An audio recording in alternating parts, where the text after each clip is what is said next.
नमस्ते बच्चों, आप सभी का नारायणा लाइव क्लास में स्वागत है। आज हम 13/6/2020 का जो असाइनमेंट दिया हुआ है पाठ 1 पर मातृभूमि जो तुम्हारी कविता है, उस असाइनमेंट के बारे में आज हम चर्चा करेंगे। उसमें पहला प्रश्न है कि मातृभूमि शब्द का अंग्रेजी में अर्थ लिखिए। You have that first line right in your poem. हे मातृभूमि तेरे चरणों में सिर नमाऊं। तो वो मातृभूमि, तो मातृ का मतलब होता है मदर और भूमि का मतलब है लैंड। सो मातृभूमि means mother land. Second question, दूसरा प्रश्न है बलिदान शब्द का अंग्रेजी में अर्थ लिखिए। बलिदान, last line they have given in your poem कि मैं तन और मन तुम पर बलिदान करूं। तो बलिदान यानी सैक्रिफाइस।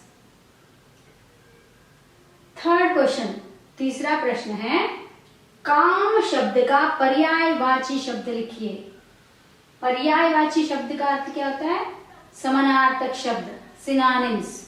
सो काम मीन्स वर्क, तो काम का पर्यायवाची शब्द है कार्य और काज।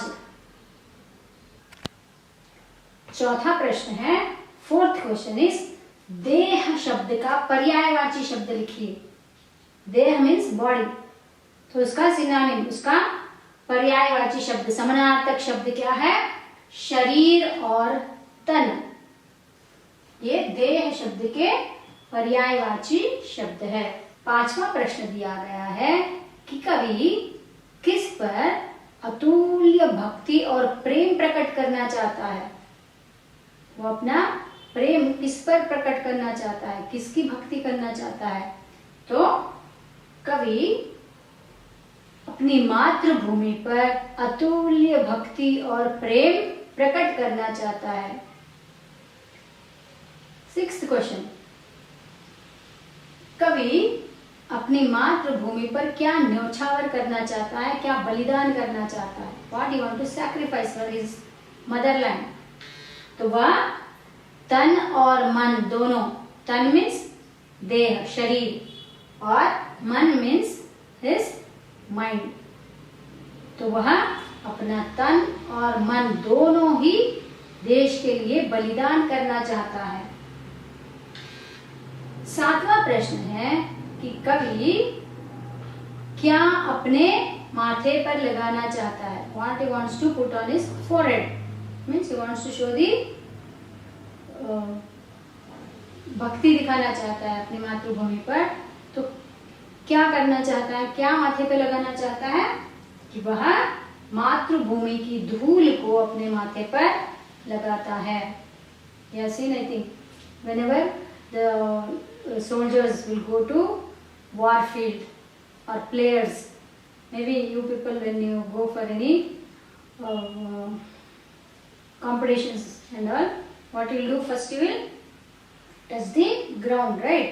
तो यानी हम क्या करते हैं, मातृभूमि उसकी धूल को ऐसे माथे पे लगाते हैं, यानी हमारी भक्ति दिखाते हैं, हमारी उसके प्रति सम्मान जो है, will show the respect towards our motherland. This is what the poet wants to say in this question number 7. Eighth question, आठवां प्रश्न है fill in the blanks. पंक्ति को पूरा कीजिए। They have given one line of the poem and in the middle which is left out. That word you have to fill it. The sentence is given is मैं भक्ति भेंट अपनी dash तेरी dash में लाऊं। तो मैं भक्ति भेंट अपनी तेरी शरण में लाऊं। तो that fill up word is शरण। ओके, तो 9th क्वेश्चन, 9वां प्रश्न जो है वह भी पंक्ति पूर्ति कीजिए। fill in the blanks। इसमें भी एक सेंटेंस दिया गया है, माथे पे तुम हो डैश, छाती पे तुम हो माला। माथे पे तुम हो चंदन। तो दिस वर्ड इज चंदन। और 10वां प्रश्न है कि इस मातृभूमि में कौन कौन से सपूतों ने जन्म लिया है? Which great personalities have taken birth in this country? Which names it is mention in this poem?